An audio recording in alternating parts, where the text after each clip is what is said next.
Chennur MLA Vivek Venkataswamy ఆదేశాలతో మంచిర్యాల జిల్లా కోటపల్లి మండలం నక్కలపల్లి గ్రామ శివారులో వర్షానికి కొట్టుకుపోయిన వంతెన తాత్కాలిక మరమ్మతులు చేపట్టారు అధికారులు. వంతెన కొట్టుకుపోవడంతో 6 గ్రామాల మధ్య రాకపోకలు నిలిచిపోయాయి. దీంతో ఎమ్మెల్యే వివేక్ స్పందించి తాత్కాలిక మరమ్మతులు చేపట్టేలా చర్యలు తీసుకున్నారు. పోలీసులు, స్థానిక కాంగ్రెస్ నాయకులు దగ్గరుండి పనులు చేయించారు.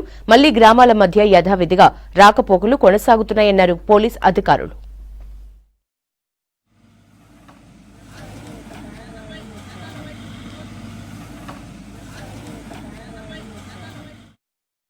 నక్కలపల్లి గ్రామ శివారులో ఉన్న లో లెవెల్ వంతెన ఈరోజు కురిసిన వర్షానికి ధ్వంసమైనట్టు తెలిసింది. అది తెలుసుకున్న వెంటనే ఇమీడియట్గా హుటాహుటిన ఆ విషయాన్ని మేము గౌరవ సిపి గారు, డీసీపీ గారు, మా ఏసీపీ గారికి తెలియజేయడం జరిగింది.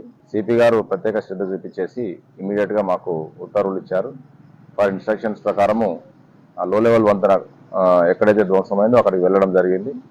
వెళ్ళి వెంటనే దాన్ని ఫొటోస్ తీసేసి సిపి గారు తెలియజేస్తే సిపి గారు సిపి రామగుండం గారు ఇమ్మీడియట్ గా దాన్ని మరమ్మతులు చేపట్టే కార్యక్రమం చేయమన్నారు. ఎందుకంటే ఈ వంతెన ధ్వంసం కావడం వల్ల సుమారు 3 గ్రామాల ప్రజలకి రాకపోకలు బంద్ అయిపోయినాయి. మరి దాన్ని ఇమ్మీడియట్ గా మరమ్మతులు చేపట్టి స్థానికంగా ఉన్న ఒక జేసీబీ తీసుకొచ్చి విలేజర్ సాయంతో లో లెవెల్ వంతెనని రిపేర్ చేయడం జరిగింది. ఈ తాత్కాలిక మరమ్మతులు చేసేసి మళ్ళీ రాకపోకలు పునరుద్ధరించడం జరిగింది. అదేవిధంగా కోటపల్లి మండలంలో ఉన్న ప్రజలందరికీ విజ్ఞప్తి, ఇప్పుడు వర్షాకాలం, వర్షాలు వస్తున్నాయి.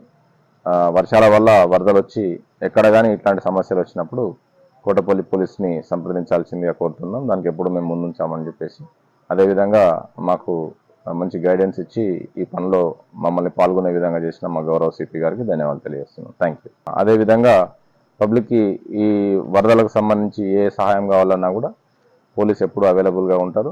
100 నెంబర్కి మీరు కాల్ చేసేసి